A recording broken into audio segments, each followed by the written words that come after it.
इस कार्यक्रम के प्रायोजक हैं कृषि एवं किसान कल्याण मंत्रालय, भारत सरकार। हर जोखिम से निकल कर फसल आए, सुरक्षित हो जाए।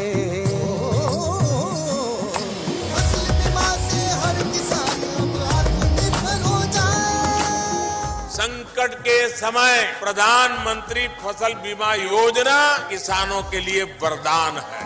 अब सूखा पड़े या बाढ़ आ जाए, कोई डर नहीं। अब ओले पड़े या कीट पतंगे फसल खा जाए, कोई फिक्र नहीं, क्योंकि हमने लिया है प्रधानमंत्री फसल बीमा।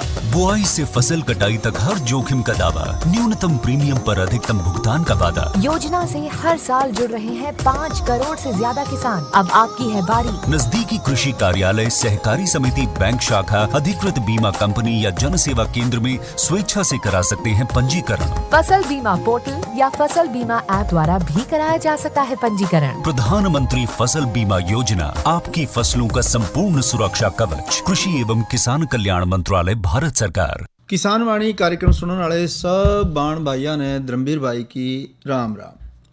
भाइयों, आज हम चर्चा करेंगे एक तो पशुओं के संबंध में कि जो दुधारू पशु हैं उनका प्रसूति अगर बिगड़ जाए तो उनको प्रसूति बुखार हो जाता है, जिसकी वजह से कई बार ऐसा भी देखने में आता है कि पशुधन से हाथ धोना पड़ जाता है।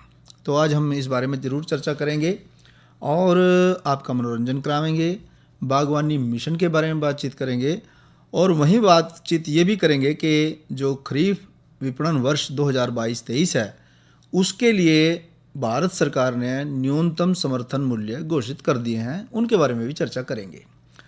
तो कार्यक्रम की शुरुआत कर रहे हैं पशुओं में प्रसूति बुखार, इसके कारण, इसके लक्षण और इसके रोकथाम के बारे में।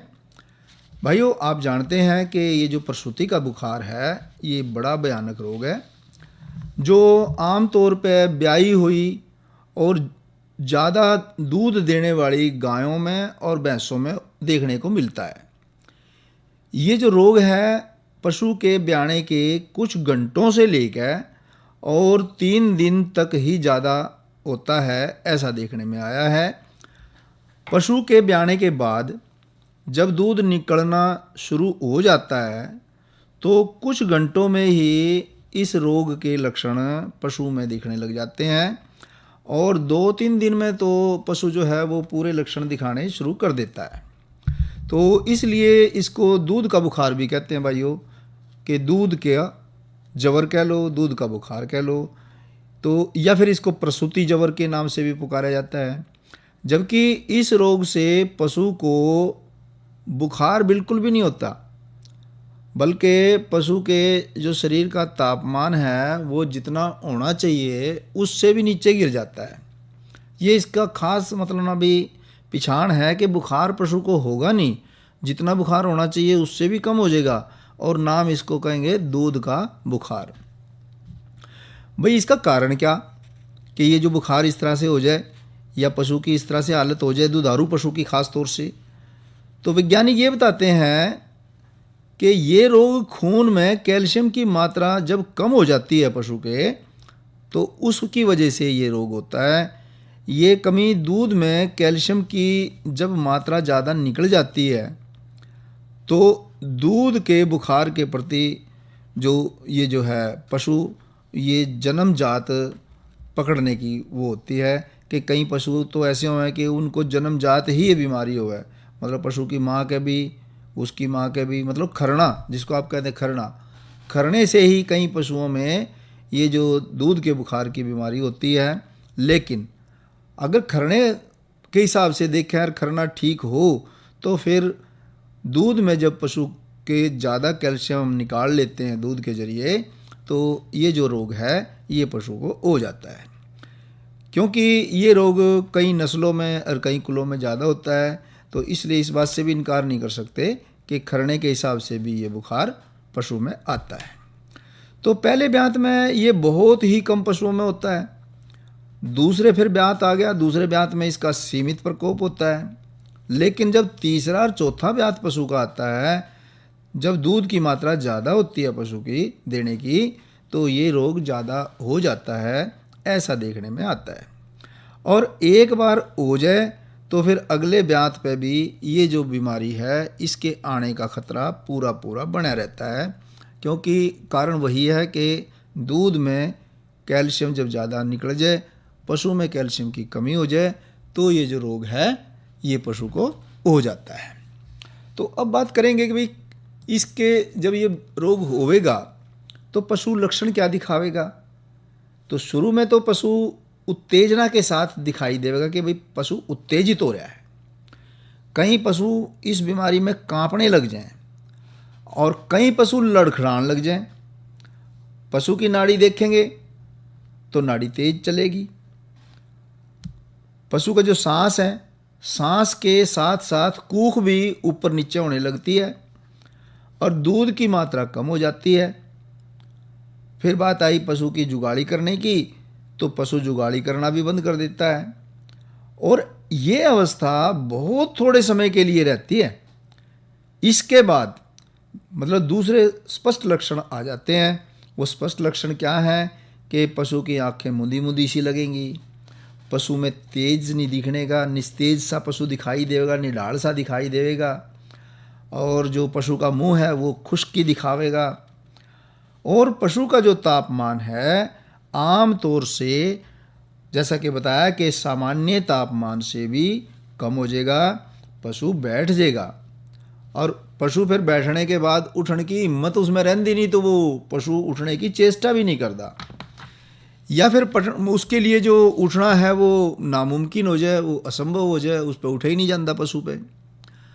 और फ़र्ज़ करा कि अगर वो उठ के चलने की कोशिश भी करे ऐसा पशु जिसको ये दूध का बुखार हो गया हो, तो वो लड़खड़ावेगा, या तो लड़खड़ावेगा या फिर वो गिर जाएगा। और अगर पशु बैठा ही है फिर कैसे लक्षण दिखावेगा। तो पशु बैठा रहने पे अपना जो उसका सिर है और उसकी गर्दन है, सिर और गर्दन को या तो वो मोड़ के छाती पे रख लेगा या आगे की तरफ खींच करके ज़मीन पर रख देगा। ये इस रोग का खास लक्षण है कि पशु जो है, पशु का सिर और पशु की गर्दन जो है वो मुड़ जाती है और जो पशु निढाल सा हो जाता है, ज़मीन पर वो अपनी गर्दन को और सिर को घेर देगा। तो जो कि किसान भाइयों को इस लक्षण को खास ध्यान में रखना चाहिए। फिर अगली बात कि कुछ समय के लिए पशु का मलमूत्र बंद हो जाएगा। पशु गोबर करने के लिए जोर तो लगावेगा, लेकिन गोबर बाहर नहीं निकलता पशु का, क्यों? पशु के अंदर जान तो रही नहीं। और ऐसी हालत में अगर समय पे ऐसे पशु का इलाज ना करवाया जावे और देसी टूणे टोटके में ही आदमी पड़ा रहा है या झाड़े झपटे में ही पड़ा रहा है, तो पशु और भी ज़्यादा गंभीर हालत में चले जाता है और पशु फिर हो जाता है बेहोश। और इस अवस्था में अगर हम इलाज पशु का ना करावें तो कुछ ही घंटों की बात है, फिर तो कुछ ही घंटों में या 1-2 दिन में पशु की मृत्यु हो जाती है, हमारे को पशुधन का नुकसान हो जाता है। तो ये बात खास ध्यान रखने की है पशुपालक भाइयों के लिए कि पशुधन की रक्षा करने के लिए बहुत ज़रूरी है कि टूणे टोटकों के लिए कोई जगह नहीं होनी चाहिए। हमने तुरंत पशु चिकित्सक को अपने पशु को दिखाना चाहिए। अब आई बात इलाज की और रोकथाम की। तो जिन गायें और भैंसों में पिछले ब्यात में ये बीमारी हो चुकी है, ये रोग हो चुका है, उन पशुओं को ब्याने से 8 से 10 दिन पहले, ब्याने से 8 से 10 दिन पहले विटामिन डी और खनिज मिश्रण खिलाना रोग की रोकथाम के लिए ठीक समझा जाता है कि ब्याने वाले पशु को ब्याने से 8 से 10 दिन पहले उसको विटामिन डी की खुराक देनी शुरू कर दें, उसको खनिज मिश्रण देना शुरू कर दें। और ब्याने से पहले यदि पशु को गेहूं का छानस 6-7 दिनों के लिए खवाया जावे तो ब्याने के बाद इस रोग के होने की जो संभावना है वो और भी ज़्यादा कम हो जाती है। ध्यान रखने वाली बात है, हर एक घर में गेहूं का छानस मिलेगा, तो गेहूं का छानस ऐसे ब्याने वाले पशु को जिसमें कि आपने पता है कि पिछले साल इसके यह बीमारी होगी थी, दूध का बुखार हो गया था तो उसको हमने 6-7 दिन पहले ब्याने से भी तो हमने ये जो है उसको खुआना चाहिए। तो ब्याने के बाद पशु का पूरा फिर ध्यान भी रखना बहुत ज़रूरी है। रोग का कोई भी लक्षण दिखाई देने पर पशु चिकित्सक की तुरंत मदद लेनी चाहिए, इसमें लापरवाही नहीं दिखानी। और इस रोग के हो जाने पर कैल्शियम की कमी को पूरा करने के लिए कैल्शियम बोरोग्लूकोनेट, माइफैक्स या थाकोल नामक दवाइयों के टीके डॉक्टरी सलाह पर लगवाने चाहिए। दवाई मंद गति से खून की नस में देते हैं पशु के, और इस दवाई का प्रभाव जादू की तरह काम करता है। ये रोग दोबारा भी हो सकता है, इसलिए ज़्यादातर कई उपचारों की ज़रूरत हो सकती है। और इसके लिए सबसे ज़रूरी बात है कि हम घर पे ही हमने डॉक्टरी काम नहीं करना, पशु चिकित्सक को बुला के उसकी देख रेख में हमने अपने दुधारू गाय का, दुधारू भैंस का जो कि बीमार होगी तो उसको दिखाना है। बीमार गाय भैंस को ठीक होने के 12 घंटे बाद तक उसकी धार नहीं काटनी चाहिए, और ना ही 2-3 दिनों तक थनों को दूध से पूरा खाली करना चाहिए। मतलब 12 घंटे तो हमने तो उसकी धार काटनी नहीं, और उसके भी 2-3 दिन बाद तक भी हमने पूरे थन उसके दूध से खाली नहीं करने चाहिए। ये भी एक इलाज का हिस्सा है। और पशु की रही बात खुराक की, तो पशु को नरम और पौष्टिक और आसानी से हजम होने वाला उसको जो है चारा देना चाहिए, और ताकि ये जो पशुधन है इसकी समय पे रक्षा हो जाए। और हमारे पशुधन की अगर रक्षा होगी तो हमारी भी रक्षा है, एक हिसाब से हमारा भी पशुधन का नुकसान होने से बच जाएगा। तो ये थी बात कि पशुओं में प्रसूति बुखार के कारण, लक्षण और उपचार के उपाय। अब बातचीत कर लेते हैं भाइयों कि भाई किसानों के हित में सरकार ने एक और फैसला लिया है कि जो खरीफ विपणन वर्ष 2022-23 है इसके लिए न्यूनतम समर्थन मूल्य घोषित कर दिए हैं। धान जो सामान्य ग्रेड है उस पे एमएसपी में 100 रुपये की शुद्ध वृद्धि करी है, और धान ग्रेड ए में भी 100 रुपये की वृद्धि करी है। जवार हाईब्रिड में 232 रुपये की वृद्धि करी है। जवार मालदंडी में भी 232 रुपये की वृद्धि की है। और वहीं बाजरा में 100 रुपये की एमएसपी में वृद्धि हुई है। मक्की में 92 रुपये प्रति क्विंटल की, और रागी में 201 रुपये प्रति क्विंटल की वृद्धि सरकार द्वारा घोषित करी गई है। अरहर की दाल में 300 रुपये प्रति क्विंटल की बढ़ोतरी करी गई है एमएसपी में। और वहीं मूंग की जो मूंग है, मूंग में एमएसपी की वृद्धि 480 रुपये प्रति क्विंटल करी गई है। तो वहीं उड़द में 300 रुपये की, मूंगफली में भी 300 रुपये की, सूरजमुखी के बीज में 385 रुपये प्रति क्विंटल की बढ़ोतरी हुई है। सोयाबीन पीली में 350 रुपये की वृद्धि हुई है।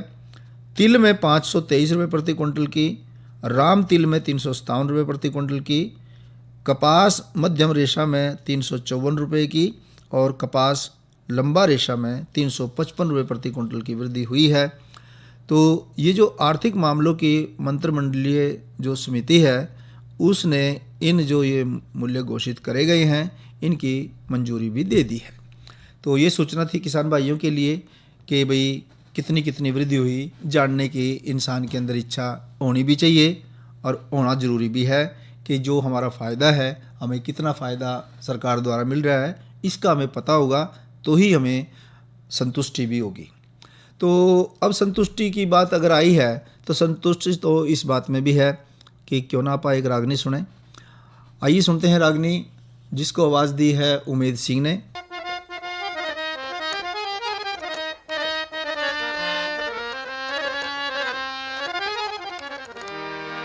एरी माँ की गला मम्मा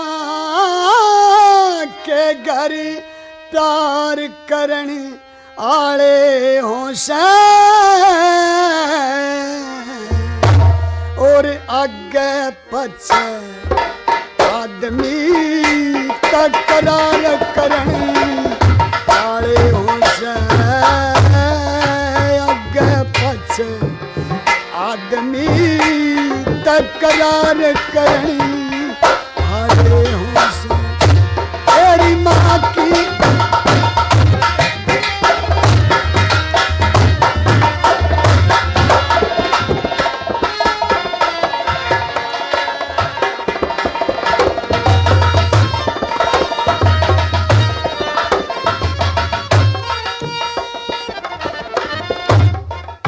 सुन सुन के तेरी बात जगर में, सुन सुन के तेरी बात जगर में, और दर्द हुआ गा की तेरिया डगमग कर शरीर ठक्कर में डोल रहा ना की तेरिया चली जा से उम्र मुनस की मिनट मिनट छाकी तेरिया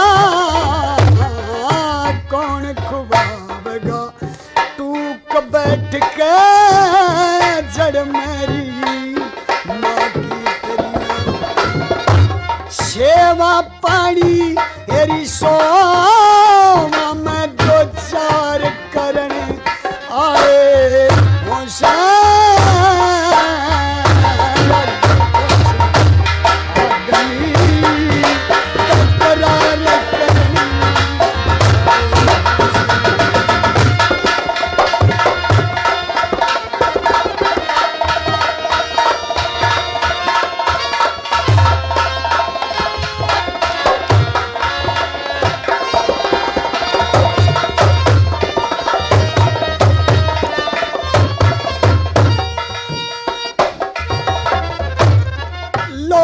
कहेंगे कुंदन पर के, लोग कहेंगे कुंदन पर के माँ भूखे शेरी कड़े आगे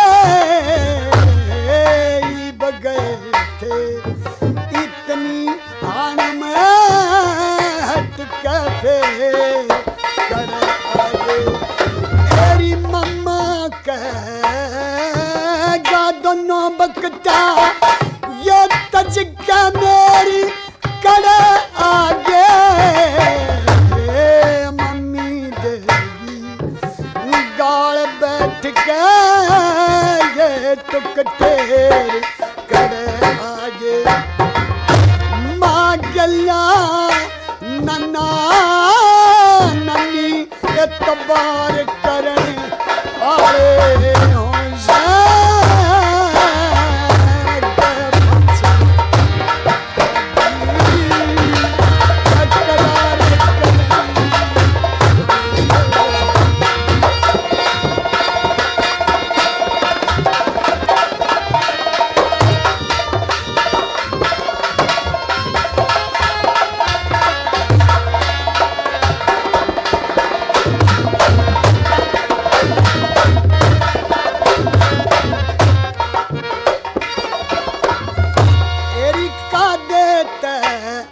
समझा दे हमने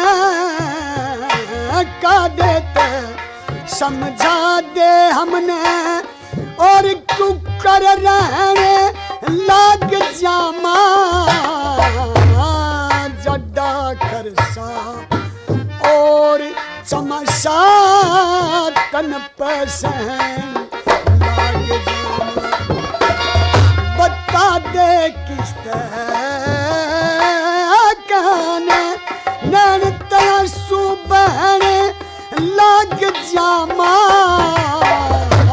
जब आवेगी तेरी याद बता दे किस कहन लाग जामा भीड़ पड़ी मैं मदद मर्द की यार करने आए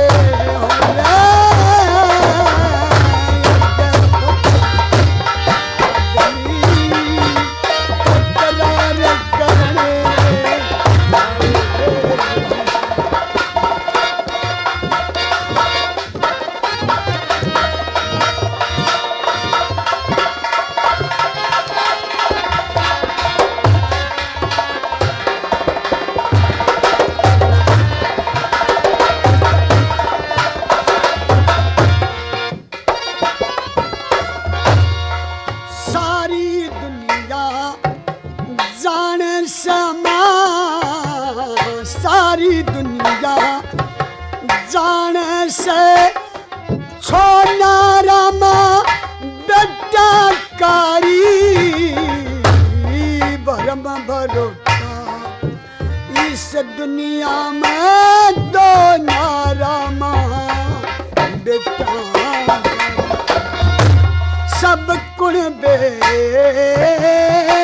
प्रेम गणा ओ नारामा बेटा कारी है आज पुष्कर ने पाड़ दिया मो नारामा बेटा कारी कह मंगे राम राम ने रट प्रचार करण आले होसे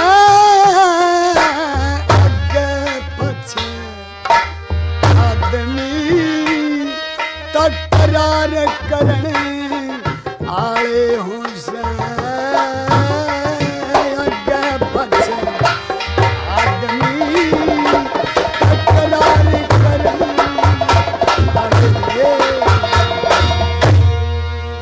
आगे पाछे आदमी तकरार करने वाले उस हैं।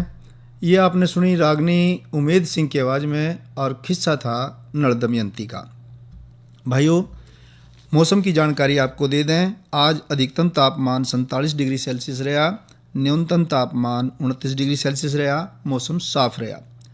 कल उम्मीद है कि अधिकतम तापमान 45 डिग्री सेल्सियस रहेगा, न्यूनतम तापमान 29 डिग्री सेल्सियस रहेगा और कहीं कहीं मौसम में जो है बदलाव संभावित है। कहीं कहीं बादल हो सकते हैं या कहीं छुटपुट बूंद भी पड़ सकती है। कल के किसान वाणी कार्यक्रम के हम जो विषय लेकर के हाजिर होंगे, कल के कार्यक्रम में पहला विषय रहेगा मिट्टी की जांच जरूरी क्यों, सॉइल हेल्थ कार्ड के बारे में जानकारी दी जाएगी। और दूसरी हम चर्चा करेंगे धान की सीधी बिजाई में खरपतवार नियंत्रण करने के लिए क्या सावधानी बरतें, इस विषय पे अब एक चर्चा कर लेते हैं भाइयों राष्ट्रीय बागवानी मिशन के बारे में कि राष्ट्रीय बागवानी मिशन क्या है। खाद्यान्न फसलों की अपेक्षा बागवानी में किसानों की अधिक आय के साथ ही अनेक प्रकार के फायदे हैं और खाद्यान्न फसलों को उगाने के लिए पर्याप्त भूमि की ज़रूरत होती है, जबकि बागवानी का काम आप कम भूमि पर आसानी से कर सकते हैं। बागवानी फसलों की मदद से छोटे और सीमांत किसान अपनी कम भूमि पर भी ज़्यादा लाभ हासिल कर सकते हैं। किसानों की आय में वृद्धि करने के मकसद से भारत सरकार के द्वारा ये जो स्कीम है राष्ट्रीय बागवानी मिशन, ये सन 2005-06 से शुरू करी गई है। इस स्कीम के माध्यम से किसानों को बागवानी फसलों के लिए सरकार के द्वारा आर्थिक सहायता प्रदान करी जाती है और सरकार के द्वारा इस स्कीम को शुरू करने का मुख्य जो उद्देश्य है वो यही है कि किसानों की आर्थिक स्थिति को बेहतर बनाया जाए, बागवानी फसलों को बढ़ावा दिया जाए ताकि जो किसान भाई हैं वो पारंपरिक खेती की बजाय आधुनिक खेती की तरफ और आकर्षित हो सकें। इस योजना के माध्यम से किसान भाइयों को उनकी ज़रूरत के हिसाब से सिंचाई, नेट हाउस, भंडारण और तारबंदी इस तरह के कामों के लिए सरकार आर्थिक मदद दे रही है। इस मिशन के तहत किसानों को दी जाने वाली आर्थिक सहायता में राज्य सरकारों का जो योगदान है वो 30 से 50% तक है और जो बाकी की जो मदद है वो केंद्र सरकार द्वारा दी जा रही है। इस स्कीम के क्या फ़ायदे हैं? इसका सबसे बढ़िया फ़ायदा तो राष्ट्रीय बागवानी मिशन का ये है कि छोटे और जो सीमांत किसान हैं कम भूमि होते हुए भी अधिक फ़ायदा कमा सकें। दूसरा फ़ायदा ये कि खाद्यान्न फसलों की बजाय बागवानी फसलों में सिंचाई की कम ज़रूरत पड़े, पानी की बचत होएगी। तीसरा फ़ायदा ये कि बागवानी के अंतर्गत उगाई जाने वाली फसलों की मांग बाज़ार में साल भर बनी रहती है, जिससे किसानों को उनको बिक्री करने में कोई समस्या का सामना नहीं करना पड़ता और एक बार फसल उगाने के बाद किसान कई सालों तक फसलों का उत्पादन ले सकते हैं। जैसे आपने फल वृक्ष लगा लिया कोई, तो एक साल लगा दिया तो वो तो कई साल तक आपको फ़ायदा देगा। और खाद्यान्निक फसलों की बजाय बागवानी फसलों के उसमें पोषण में ज़्यादा फ़ायदा है। ये सरकार ने फ़ायदे देखते हुए बागवानी मिशन को बढ़ावा दिया है। तो फलों के उत्पादन से भारत में जो बागवानी फसलें हैं वो आप जानते ही हैं, आम है, केला है, नींबू है, चीकू है, और फलों का उत्पादन सबसे अधिक मात्रा में भारत में हम करेंगे तो हम ज़्यादा फ़ायदा कमाएंगे। एक सर्वे के हिसाब से 2015-16 में भारत में कुल फलों का जो उत्पादन हुआ वो 90,183 टन था। तो हमें कोशिश करनी चाहिए, मसालों के उत्पादन में आगे आना चाहिए, सब्जियों के उत्पादन में आगे आना चाहिए, ताकि ये जो राष्ट्रीय बागवानी मिशन है उसका हम फ़ायदा हर तरीके से ले सकें, हर तरीके से फ़ायदा कमा सकें। चलते चलते हम एक बात और बताना चाहेंगे कि राष्ट्रीय बागवानी मिशन की योजना जो है इसका फ़ायदा उठाने के लिए आप अपने ज़िले के कृषि विज्ञान केंद्र या जिला उद्यान अधिकारी से संपर्क कर सकते हैं। तो किसान वाणी के आज के इस अंक में इतना ही। अरे अरे अरे क्या कर रहा है? इधर इधर इधर हम बोल रहे हैं तेरे बीजू का। उतला बोल रहा है? हाँ, पक्षियों से तो हम खेत को बचा लेते हैं, पर इन घातक रसायनों से कैसे बचाएं? मतलब? देख बेटा, तू जो ये अंधाधुंध रसायन मिलाता है ना, मिट्टी की सेहत बिगड़ने लगी है, और जब माटी ही कमजोर पड़ जाएगी तो उपज कैसे सेहतमंद होगी? अरे पहले ऐसा नहीं था, पूछना अपने बड़े बुजुर्गों से, कैसे फसल लहलहाती थी, शुद्धता झलकती थी। हाँ, माटी भी तंदुरुस्त और लोग भी। अरे अब पहली वाली बात कहाँ? पर अब तो सब यही डाले हैं। सब नहीं, आज भी लाखों जागरूक किसान परंपरागत विधि से फसल उगा रहे हैं, खर्चा कम और उपज की कीमत भी बेहतर पा रहे हैं। सच है? रे बेटे, एक्सपीरियंस से बता रहे हैं, धूप में बाल सफेद नहीं किए हैं। हाँ। ठीक है भाई, मैं भी आज से जैविक खेती शुरू करूंगा। माटी से प्रेम की परंपरा है, परंपरागत खेती। किसान वाणी कार्यक्रम के प्रायोजक थे कृषि एवं किसान कल्याण मंत्रालय, भारत सरकार। अच्छा भाइयों, इजाज़त दो। राम राम।